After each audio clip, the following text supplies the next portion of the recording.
नमस्कार मित्र हो, हिंदुस्तान पोस्ट मध्ये पुन्हा एकदा तुम्हा सर्वांचं स्वागत.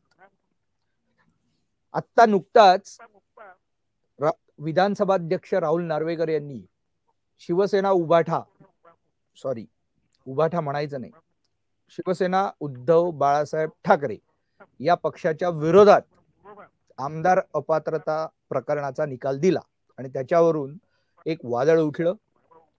लोकशाहीच्या परंपरेनुसार वगैरे अशा लोकशाही मरतेय वगैरे अशा गोष्टी सांगत एक महापत्रकार परिषद आयोजित झाली. त्या महापत्रकार परिषदेमध्ये या निकालाची चिरफाड असीम सरोदे यासारख्या तथाकथित सेक्युलर पुरोगामी नामवंत वकिलाने केली.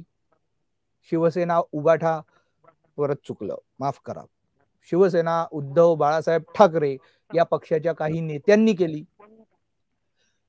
त्याच्यानंतर खुद्द विधानसभा अध्यक्षांनी पत्रकार परिषद घेऊन आपल्या निकालाचं जस्टिफिकेशन केलं. हा सर्व प्रकार खरोखरच लोकशाहीसाठी योग्य आहे का? निकालाची चिरफाड नको म्हणूया, पण निकालाचं खरोखर एक वस्तुनिष्ठ विश्लेषण करण्याचा प्रयत्न आपण करूया आणि या सगळ्याचे पुढे काय परिणाम होतील याचाही वेध घेण्याचा प्रयत्न करूया. आपल्या सोबत आहेत राजकीय विश्लेषक आणि एक अष्टपैलू व्यक्तिमत्व डॉक्टर उदय निरगुडकर. उदयजी, तुमचं स्वागत आहे. नमस्कार. थोडक्यात प्रस्तावना दिली आहे. बोला. थोडक्यात मी प्रस्तावना दिली आहे, विषय तुम्हाला सांगितलाच आहे.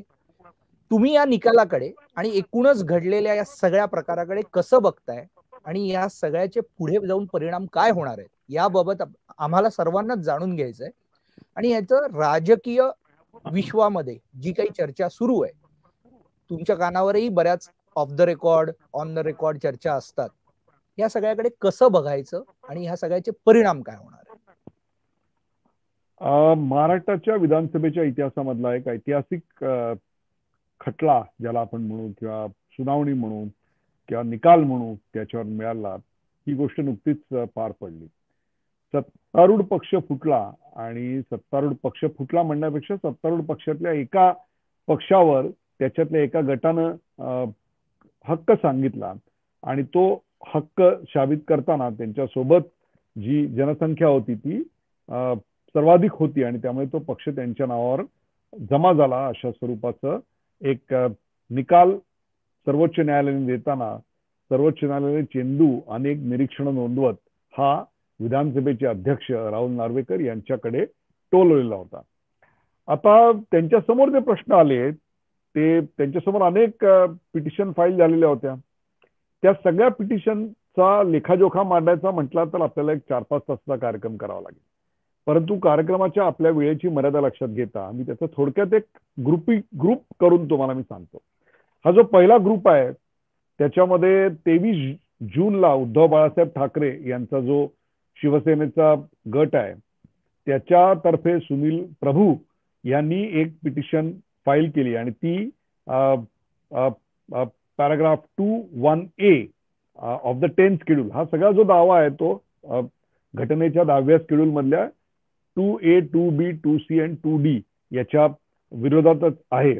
आणि तो असा आहे की एकनाथ शिंदे आणि त्यांच्या सोबत पहिल्यांदा गेलेले जे 15-16 आमदार आहेत त्यांना डिस्क्वालिफिकेशन करण्यात यावं. हा एक त्यांनी पहिली पिटिशन, हे एक ग्रुप आपण जर केला तर. दुसरा आहे तो म्हणजे 27 जूनला उद्धव बाळासाहेब ठाकरे यांनी आणखीन एक पिटिशन फाईल केली आणि ती म्हणजे under paragraph 2(1)A of the 10th schedule against the 22 MLAs, म्हणजे त्यांची संख्या वाढली आणि 22 MLA उद्धव ठाकरे यांच्याकडे. मग ते आपल्याला सगळं माहिती आहे, सुरत, गोवा हा सगळा, त्याच्या आधी गुवाहाटी हा सगळा. तर त्या 22 जणांच्या विरोधात त्यांनी दुसरी पिटिशन फाईल केली. हा ग्रुप 2 झाला. ग्रुप त्याच्या पुढचा जो ग्रुप आहे तो 4 जुलै 2022 रोजी उद्धव बाळासाहेब ठाकरे यांची जी शिवसेना आहे त्याच्यातर्फे सुनील प्रभू यांनी आणखीन एक फ्रेश डिस्क्वालिफिकेशन पिटिशन दाखल केलं. ते सुद्धा 10व्या शेड्यूलच्या अंतर्गत 2(1)A याच्या अंतर्गत होतं आणि एकूण मिळून एकनाथ शिंदे आणि 38 जण यांना व्हीप जो काढलेला होता तो व्हीप बजावलेला असताना त्याचं पालन केलं नाही regarding the election of the speaker, जे 2 जुलैला पार पडलं. तर व्हीप न मानणे हे एक उल्लंघन आहे, त्याच्या अंतर्गत त्यांचं डिस्क्वालिफिकेशन करावं अशी एक तिसरी पिटिशन होती. चौथी जी होती ती होती 5 जुलैला शिंदे यांची जी शिवसेना आहे त्यांच्यातर्फे भरत गोगावले यांनी 14 आमदारांच्या, की जे आमदार उद्धव बाळासाहेब ठाकरे यांच्या बरोबर होते, त्यांच्या डिस्क्वालिफिकेशनची पिटिशन दाखल केली आणि त्यांनी देखील त्याच कलमांचा आधार घेतला ज्या कलमांचा आधार आतापर्यंत सुनील प्रभू यांनी घेतलेला होता, तो म्हणजे section 21A 21B of the 10th schedule. आणि सुनील प्रभू आणि त्यांच्याबरोबरचे जे 13 आमदार आहेत त्या 13 आमदारांना डिस्क्वालिफाय करावं. आणि त्यांनी जो व्हीप काढला होता भरत गोगावले यांनी, तो 3 जुलैचा काढलेला होता आणि तो त्यांनी मानला नाही, म्हणून तो एक हे होता. आता आणखीन एक पिटिशन जी होती ती पिटिशन सुनील प्रभू यांनी 6 जुलै या रोजी फाईल केली होती आणि ती होती की under paragraph 21A 21B of the 10th schedule Eknath Shinde आणि 38 MLA यांना जो दुसरा व्हीप काढला होता त्या व्हीपच्या संदर्भामध्ये उल्लंघन झालं, म्हणून त्यांना डिस्क्वालिफाय करण्यात यावं असं एकूण सगळे मिळून हे होते. आता ही जी सगळी या सगळ्याच्या ज्या पिटिशन्स आहेत त्याची जर एक सारांश लोकांना आपल्या प्रेक्षकांना सांगायचा झाला तर तो सारांश जो आहे तो घटनेचं कलम 10 आणि त्याची उपकलम जी आहेत 2A 2B 2C 2D याच्या संदर्भातच आहे. आणि शिंदे गट हा कोणत्याही प्रकारे संपर्क क्षेत्राच्या बाहेर, आपण ज्याला मोबाईलच्या रेंजमध्ये जर म्हणत असू तर संपर्क क्षेत्राच्या बाहेर होता आणि शिवसेना नेत्यांची त्यांचा कुठलाही, म्हणजे उद्धव ठाकरे यांच्या गटाशी त्यांचा कुठलाही संपर्क नव्हता. आणि दुसरा एक त्याच्यात चार्ज असा आहे की तो म्हणजे शिंदे आणि त्यांना मानणारा जो शिवसेनेचा गट आहे तो डेलिबरेटली, म्हणजे मुद्दामून हेतू पुरस्सर जाणीवपूर्वक काही हेतू मनात धरून हा अर्जंट मीटिंग जी पार्टीनी लिडरशिपची 21 जूनला बोलवली होती, 22 जूनला बोलली होती, त्याला तो अनुपस्थित राहिला.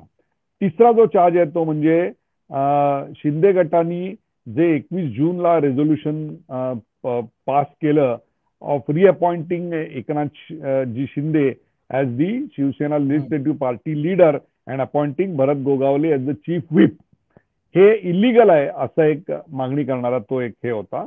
आणि त्याच्यानंतर मग जे व्हीप काढले गेले ते व्हीप आणि ट्रस्ट वोट या संदर्भातला सगळा हे होता. आता याच्यात उद्धव बाळासाहेब ठाकरे यांच्या गटाचं जे म्हणणं होतं, जे त्यांच्या कायदेशीर बाजू त्यांच्या वकिलांनी जी मांडलेली होती, आणि मग याच्यात साक्षी, पुरावे, त्याच्यानंतर फेर तपासण्या, जबान्या, हे सगळे जे प्रकार घडले त्याच्यामधून जे पुढे आलेलं आहे त्याच्यात 3-4 मुद्दे अतिशय महत्वाचे आले आणि ते लोकांनी समजून घेणं महत्वाचं आहे. मुळात म्हणजे लिडरशिप स्ट्रक्चर शिवसेनेचं काय आहे ते उद्धव ठाकरे यांच्या गटाच्या मते त्यांनी 2018 मध्ये, ज्याची टर्म 2018 ते 2023 आहे, त्याच्यामध्ये त्यांनी इलेक्शन कमिशनला कळवलं होतं की अशी आमची काय म्हणू आपण ज्याला पक्षाची संरचना असणार आहे, ही पदं असणार आहेत, हे अध्यक्ष आहेत, ही सगळी रचना आहे. आणि ते लेटर 27/2/2018 त्यांनी पाठवलेलाचा दावा त्याच्यात त्यांनी केलेला होता. त्यामुळे prima facie Shiv Sena political party in the relevant time ज्या वेळेला हे सगळा प्रकार घडला त्यावेळेला त्याचे प्रमुख उद्धव ठाकरे हेच होते आणि त्यांच्या रूपानी राजकीय पक्षाची जी इच्छा, आणि राजकीय पक्षाची इच्छा म्हणजे त्यांना मतं दिलेल्या लोकांची इच्छा जी आहे ती प्रगट होत होती. त्यामुळे त्यांनी जे कृत्य केली, त्यांनी जे विचार व्यक्त केले, त्यांनी ज्या ऍक्शन घेतल्या, ह्या सर्व त्यांना मतं दिलेल्या लोकांच्या आणि त्यांच्या प्रतिनिधींच्या प्रातिनिधिक स्वरूपात किंवा सिंबॉलिक स्वरूपात आहेत असं आपण मान्य केलं पाहिजे, असा एक त्याच्यामध्ये दावा करण्यात आला होता. 2018 सालची त्यांची जी कॉन्स्टिट्यूशन त्यांनी पक्षाची नवीन बनवली, ती जी दिलेली होती ती इलेक्शन कमिशननी ग्राह्य धरलेली नाही. हा मुद्दा इनव्हॅलिड आहे असा त्यांच्यातर्फे जोरदार युक्तिवाद करण्यात आला आणि तो बेस धरला जाऊ नये, म्हणजे ती ग्राह्य धरलेली नाही हा बेस धरला जाऊ नये असा दावा त्यांच्यातर्फे करण्यात आला. आता याच्यावर स्पीकर महाशयांनी काय तो निर्णय घ्यावा, असा निकाल, असा एक प्रकारे निर्देश सुप्रीम कोर्टाने दिल्यानंतर याच्यावर स्पीकरनी काय प्रकारचे निर्णय घ्यावे याची त्यांना एक चौकट आहे. असं नाहीये की नार्वेकरांच्या आले मनात तसे सगळे चाले, असं नाहीये. नार्वेकरांना एक चौकट पाळावी लागते. सवाल आहे की त्यांनी ती चौकट पाळली का, त्यांनी संवैधानिक जी त्यांच्या जबाबदाऱ्या आहेत त्या निष्पक्षपणे पार पाडल्या का. आता इकडे आणखीन एक मुद्दा येतो की तो म्हणजे या खटल्याच्या निकालाच्या आधी त्यांनी एकनाथ शिंदे हे एक प्रकारे पक्षकार आहेत, म्हणजे हे एक प्रकारे त्याच्यामध्ये त्यांच्यावर कारवाई करावी अशी मागणी केलेली आहे किंवा त्यांनी कारवाई करावी अशी, is a party to the case. त्यांना ते जाऊन भेटले. आता हे योग्य नाही अशा प्रकारची टीका सर्वच विरोधी पक्षांनी केली आणि ते अपेक्षितही आहे. आता त्यांची जी भेट आहे ती भेट कोणत्याही स्वरूपाने या खटल्याला काही परिणामकारक ठरेल अशा स्वरूपाचं सहज दावा काढणं अतिशय सोपं आहे. परंतु राहुल नार्वेकर हे काही आभाळातनं आलेलं व्यक्तिमत्व किंवा असं नाहीये. हे इतर आमदारांसारखे आमदार म्हणून निवडून आलेले आहेत आणि त्यांची एक मतदारसंघ आहे, तेही एक मतदार आमदार म्हणून संपूर्ण राज्यातल्या विविध प्रश्नांना मांडायची घटनादत्त जबाबदारी असलेलं एक व्यक्तिमत्व आहे. म्हणजे त्यांची जी कॉन्स्टिट्युएन्सी आहे आणि त्यांची एक संपूर्ण मुंबई आहे किंवा संपूर्ण महाराष्ट्र आहे याच्याबद्दल त्यांनी बोलणं आणि त्या संदर्भातले इश्यूज मांडणं आणि त्याकरता त्यांनी आपल्या हायर अप अथॉरिटीज ज्यांच्याकडे या संदर्भात एक्झिक्युटिव्ह पॉवर आहेत अशा मुख्यमंत्र्यांची भेट घेणं हे काही गैर नाही. आता सवाल आहे त्याच्या टायमिंगचा, की त्यांचं टायमिंग हे त्यांनी टाळलं असतं तर बरं झालं असतं. परंतु मला या व्यक्तिशः असं वाटतं की त्यांनी जर तेव्हा ते टाळलं असतं तर बरं झालं असतं. परंतु त्यांची जी मीटिंग आधी ठरलेली होती त्यावेळेला राहुल नार्वेकर हे आजारी होते. त्यांनी आपल्याला विषमज्वर ज्वर झाल्याचं सांगितलेलं होतं आणि त्या विषमज्वर ज्वर झाल्यामुळे मी त्यांना भेटू शकलो नव्हतो, परंतु काही अर्जंट गोष्टी होत्या त्या त्यांच्या मुख्यमंत्र्यांकडे मांडायच्या होत्या म्हणून मी भेटलो असं त्यांनी स्पष्टीकरण दिलेलं आहे. अर्थातच विरोधी पक्षांना हे पटणार नाही, हे उघड आहे. परंतु एक निष्पक्ष नागरिक म्हणून मला स्वतःला व्यक्तिगतरित्या असं वाटतं की हे जर त्यांनी आधीच क्लॅरिफाय केलं असतं की मी भेट घेणार आहे आणि या प्रश्नांकरता भेट घेणार आहे तर विरोधी पक्षाला टीकेची धार आहे ती धार कमी झाली असती.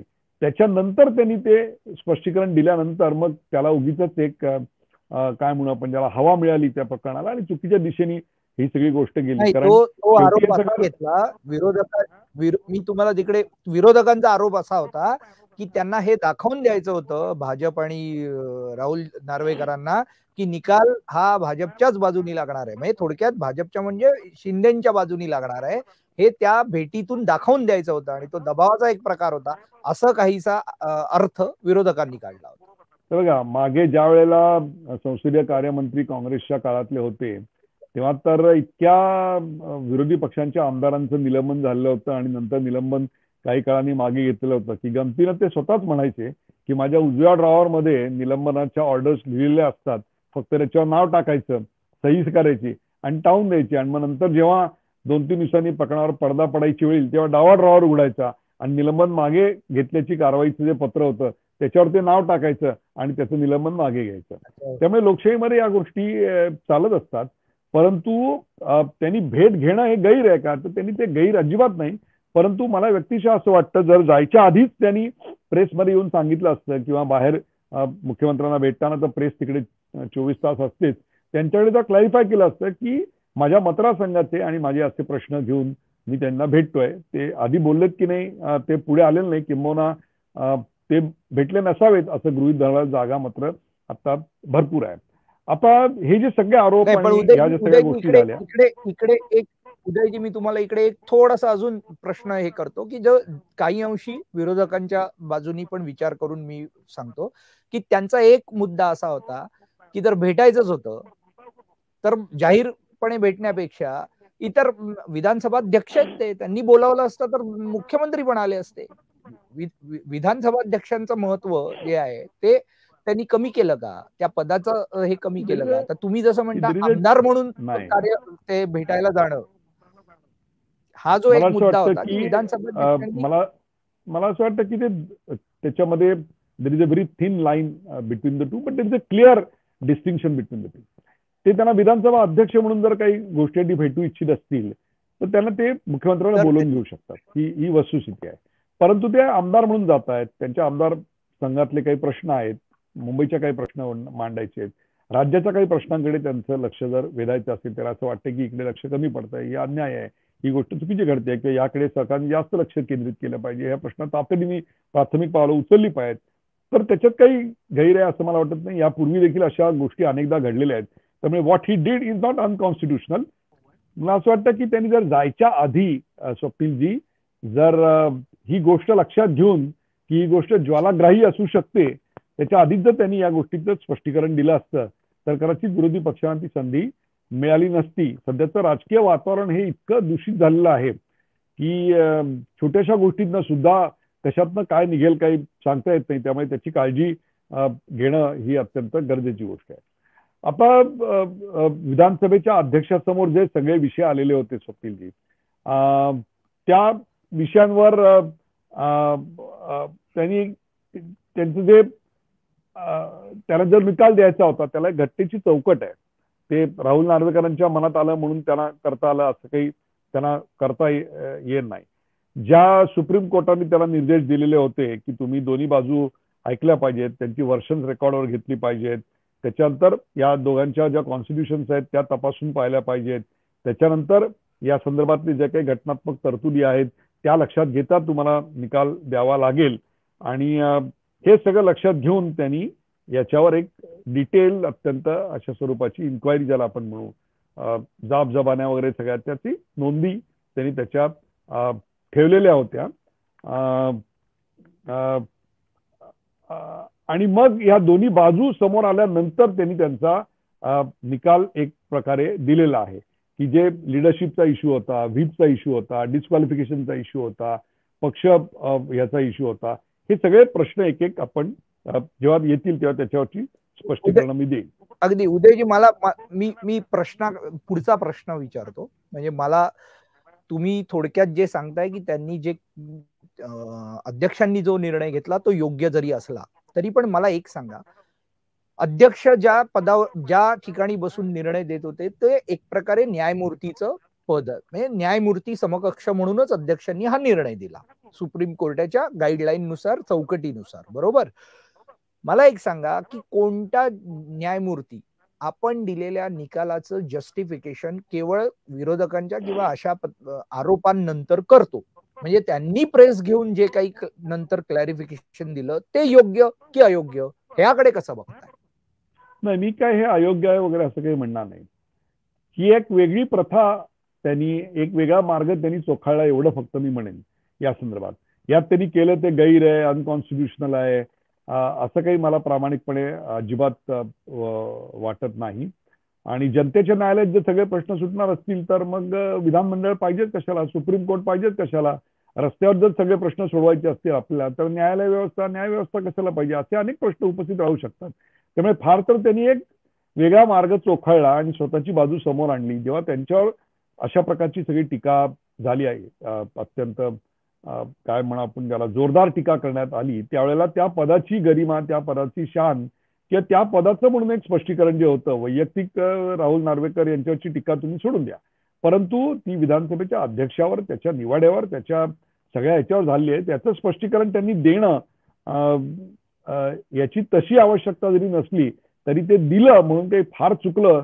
आणि असं नाही, फार तरी नवा प्रघात त्यांनी एक पायंडा त्यांनी ठेवला, एवढंच मी या संदर्भात म्हणू शकेन. There is nothing wrong in technically speaking what he has done. पण विरोधकांनी त्यांना तसं करायला भाग पाडलं असं म्हणायचं की त्यांनी हा पायंडा पाडला असं म्हणायचं? विरोधकांनी भाग पाडला असं एक प्रकारे मी निश्चित म्हणेन. कारण विरोधकांनी ज्या स्वरूपाची टीका केली, ज्या स्वरूपाची भाषणं केली, ज्या स्वरूपाच्या सगळ्या गोष्टी केल्या, जे मुद्दे मांडले, त्याच्यातनं जनतेमध्ये संभ्रम आणि या निकालाबद्दलची संदिग्धता, राजकीय व्यवस्थेबद्दलची संदिग्धता, विधिमंडळाच्या फंक्शनिंग विषयीची संदिग्धता, एकूणच त्या पदाच्या विषयीची एक प्रकारचा संभ्रम हा पसरू शकतो. त्यामुळे त्यांनी आपलं म्हणणं हे त्यांनी मांडलं, इतकंच याच्यातनं काढता येईल. या पलीकडे त्याला मी काही फार महत्व देणार नाही. तथाकथित घटना तज्ञांचे सर्व अंदाज फोल ठरवत हा निर्णय आला. काही जणांनी हा अपेक्षितच ठेवला होता, काही जणांनी न्यायाच्या लोकशाही वाचवण्याचे दाखले देत ह्या निर्णय म्हणजे असा निर्णय येणार नाही असं म्हटलं होतं. पण शेवटी घटनेच्या न्यायाच्या चौकटीचा संपूर्ण उल्लेख करत आणि त्याच्यातच हा निर्णय देण्यात आला. आता या विरोधात विरोधकांना जायला सर्वोच्च न्यायालयाची दारं उघडी आहेत असं सांगितलं जातं. पण खरोखरच सर्वोच्च न्यायालयातून हा मार्ग जाणार आहे की उच्च न्यायालयातून जाणार आहे? सर्वोच्च न्यायालयातच शेवटी याचा निकाल होणार आहे. पुढे या सगळ्याचा जो परिणाम पुढे जो तुम्हाला दिसतोय, तुमचं भाकीत काय असेल की हे प्रकरण पुढे कसं कोणत्या अंगाने वळेल निवडणुकांच्या काळापर्यंत? आता सुप्रीम कोर्ट याचा काय निकाल लावतंय आणि त्यावेळेला ते वकील काय बाजू मांडतायत, त्यावेळेला काय काय घटनेच्या कुठल्या कुठल्या कलमांचा आधार किंवा यापूर्वी जे न्यायनिवाडे झाले होते त्यांच्यातली कुठल्या गोष्टी समोर आणतायत, आपली बाजू कशी मांडतायत, या सगळ्यावर अनेक गोष्टी अवलंबून आहेत. परंतु तोपर्यंत मला असं वाटतं पुलाखालून बरंच पाणी वाहून जाईल आणि हा जो सगळा खेळ चाललेला आहे सरकार कार्यकाळ पूर्ण करेल. हा कार्यकाळ पूर्ण आहे यापेक्षा हा काही आम्हाला घटनेविषयी विलक्षण प्रेम आहे असा दावा आत्ताचे जे दोन्ही पक्ष आहेत त्यांनी काही केले, त्यांनी केला तर ते एक प्रकारे हेच असेल. परंतु गंमतच असेल ती म्हणजे हे सगळं हा एक अहंकाराची लढाई आहे. माझंच बरोबर आहे हे उद्धव ठाकरे यांना दाखवायचं होतं की मला माझ्यावर अन्याय झालाय, ही एक सहानुभूतीची लाट त्यांना निर्माण करायची होती. आणि हिंदुत्वाची जी कास आहे ज्याच्याकरता आम्हाला निवडून दिलं होतं, मोदी साहेबांचा फोटो वापरून आम्ही निवडून आलं होतं, त्यामुळे त्यांनी त्याच्यापासून जी एक वेगळी वाट चोखाळली आणि काँग्रेस आणि एनसीपी बरोबर गेले, ते जनतेला अमान्य आहे, आम्हाला अमान्य आहे हे दाखवण्याचा यशस्वी प्रयत्न एकनाथ शिंदे यांचा होता. त्यामुळे या दोन भूमिकांची ही लढाई आहे. त्याला आता फक्त एक न्यायालयाचं स्वरूप आलंय इतकंच. या पलीकडे मी त्याच्यात कॉन्स्टिट्यूशन वगैरे असं काही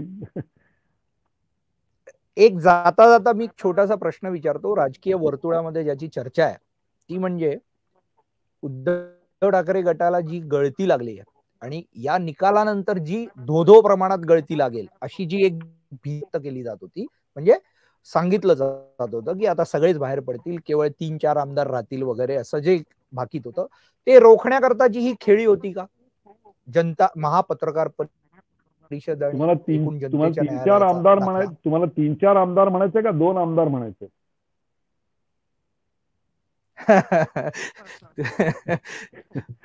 3-4 मी आपलं थोडे जास्तीचे. ही गळती का लागली तुम्ही एक लक्षात घ्या. ही गळती का लागली? पक्ष हरतो म्हणून गळती लागत नाही, लक्षात घ्या. भविष्याविषयी भवितव्याविषयी प्रश्नचिन्हांकितता येते तेव्हा गळती लागते. ज्या मूल्यांना आपण उराशी कवटाळून धावत होतो ती मूल्य हातातनं सरकली की आपण जनतेसमोर जायचं काय मुद्दा घेऊन जायचा, काय चेहरा घेऊन जायचा, काय नेतृत्व घेऊन जायचं, हा प्रश्न येतो. त्याच्यातनं ती गळती निर्माण झाली. एकनाथ शिंदे यांचा मुद्दा तरी तोच होता. एकनाथ शिंदे यांनी काय मुद्दा मांडला की आम्ही मोदी यांचे फोटो लावून निवडून आलो, आम्ही जनतेकडे जाताना मोदी आणि यांचा भारतीय जनता पक्ष आणि शिवसेना यांच्या युतीचे उमेदवार म्हणून समोर गेलो आणि आता आम्ही त्याच्या विपरीत वागतोय, आम्हाला जनतेला तोंड देणं दिवसेंदिवस कठीण होतंय. या संदर्भात आम्ही वारंवार पक्षाच्या व्यासपीठावर ही भूमिका मांडत आलो आणि त्यामुळे आमचं खच्चीकरण होत आहे. त्याच्यावर आम्हाला आता एक ड्रास्टिक पाऊल उचलून संपूर्ण पक्ष आमच्या ताब्यात करणं वाचून दुसरा काही पर्याय राहिलेला नाही. आता ही जर भूमिका त्यांची अयोग्य असती तर 38 त्यांच्याबरोबर जे आले ते त्यांच्याबरोबर टिकले असते का मला सांगा? तर ते टिकले नसते. त्याला धाकधपटशा दाखवून देण्यात आलं. आता 1.5 वर्ष झालं, धाकधपटशा कुठला आलाय आता? तो काही नाहीये. आता दुसरी गोष्ट अशी आहे की नाही, तेव्हा कार्यकाल पूर्ण करायचा होता, आता तर कार्यकाल पूर्ण होत आला, आता जात आहेत का नाही, उलट तिकडून इकडे येत आहेत. हे काय येत आहेत तर भवितव्याची आणि भविष्याची चिंता, ही गोष्ट आहे. दुसरी गोष्ट, एकनाथ शिंदे यांचं व्यक्तिमत्व या सगळ्या मागे आहे. हा माणूस निगर्वी आहे, हा माणूस सहज ऍक्सेसिबल आहे. या माणसाकडे तुम्ही काही मागायला गेलात आणि त्यांनी ते दिलं नाही असं सहसा काही होत नाही. मितभाषी आहेत, काम करण्यावर भर, काम करताना त्या कामाचा जनतेला काय उपयोग होणार आहे याच्याकरता नियमातनं वाट काढत तो समृद्धीचा महामार्ग असेल किंवा काय असेल त्याच्यात ते वाकबगार आहेत. त्याच्यामुळे त्यांची ऍक्सेप्टेबिलिटी जी आहे ती पक्षोपपक्षात आहे. तुम्ही जर भाजपच्या आमदारांना विचारलं तर जसे देवेंद्र फडणवीस हे सर्व पक्षात पॉप्युलर आहेत, तसेच एकनाथ शिंदे हे देखील सर्व पक्षात पॉप्युलर आहेत. आणि दुसरी गोष्ट, तिसरी महत्वाची गोष्ट म्हणजे एकनाथ शिंदे यांच्या मागे भारतीय जनता पक्ष, मग तो राज्यातला असेल किंवा केंद्रातला असेल, हा भक्कमपणे उभा आहे असं चित्र वारंवार दिसतंय. आता परवा मोदीजींचा जो मुंबई आणि नाशिकचा जो दौरा झाला त्यावेळेला तुम्ही एकनाथ शिंदे आणि पंतप्रधानांची बॉडी लँग्वेज आहे, त्यांच्यातला जो हास्य विनोद आहे, त्यांच्यातली जी कॉम्राडशिप आहे, ती जर तुम्ही पाहिलीत तर ती कशाचं निदर्शक आहे. किंवा देवेंद्र फडणवीस आणि त्यांच्यामधले जे काही गोष्टी आहेत त्या जर तुम्ही पाहिल्यात तर तुम्हाला काय लक्षात येईल की they are trying to compliment with each other. आता या सगळ्यामुळे जे आता भवितव्याची चिंता करत बसले त्यांना एक जास्त आश्वासक दिसायला लागलं. म्हणून ते म्हणले where the grass is greener on the other side. थोडक्यात असं म्हणायचं की आता हा निकालाची चिरफाड जी करायची आहे ती करून झाली. आता यापुढे जी काय गळती लागायची होती ती लागणार आणि हे सरकार, शिंदे सरकार कार्यकाळ पूर्ण करणार याच्यामध्ये कोणताही संशय नाही. आता यांना परत तिळ मात्र शंका नाही. रोज सकाळची भविष्यवाणी 31 डिसेंबरला सरकार पडणार किंवा अजून 2 आठवड्यात सरकार पडणार ही काय आपल्याला ऐकायला मिळणार नाही. आता असं समजायचं घ्या. स्वप्नील, तुम्ही एक लक्षात घ्या, त्याच्याशिवाय दुसरा पर्याय काय आहे मला सांगा. मी त्यांना चूक अजिबात म्हणणार नाही. ते आपल्या पक्षाची बाजू इमाने इतबारे मांडतायत, त्यांच्याकडे मांडण्यासारखं दुसरं काही नाही. त्यामुळे हे सरकार कोसळणार असं म्हणत होते. भारतीय जनता पक्ष जेव्हा विरोधात होता तेव्हा ते अशाच प्रकारची भूमिका मांडत होते. विरोधी पक्षात आता कसं आहे, त्याच्याबरोबर तुम्ही पुरावे काय देताय, त्याच्याबरोबर तुम्ही या सरकारच्या काही चुका बाहेर काढताय का, त्याच्या त्रुटी बाहेर काढताय का, त्याच्या धोरणांवर टीका करताय का नुसतेच भविष्यवाण्या करताय. म्हणजे तुम्हीच ग्रह तारे बुध ऍडजस्ट केला, गुरु ऍडजस्ट केला, राहू केतू ऍडजस्ट केला असं नाही करतायत ना आपल्याला. They are beyond your reach. थोडक्यात राहुल नार्वेकरांचा जो निकाल आहे तो तुमच्या दृष्टीने चौकटीत, कायद्याच्या चौकटीत बसून योग्य पद्धतीने आलेला आहे आणि इकडे महापत्रकार परिषदेचा जो काही अपेक्षित परिणाम होता तो काही होताना दिसलेला नाही, असं तुमचं एक साधारण ढोबळपणे निरीक्षण आणि विश्लेषण आहे. असं आपण अगदी योग्य. खूप खूप धन्यवाद उदयजी. पुन्हा दुसरा विषय घेऊन नक्की भेटूया आणि लोकांपर्यंत तुमचे आणि आमचे हिंदुस्थान पोस्टचे विचार आणि माहिती अशीच पोहोचवत राहूया.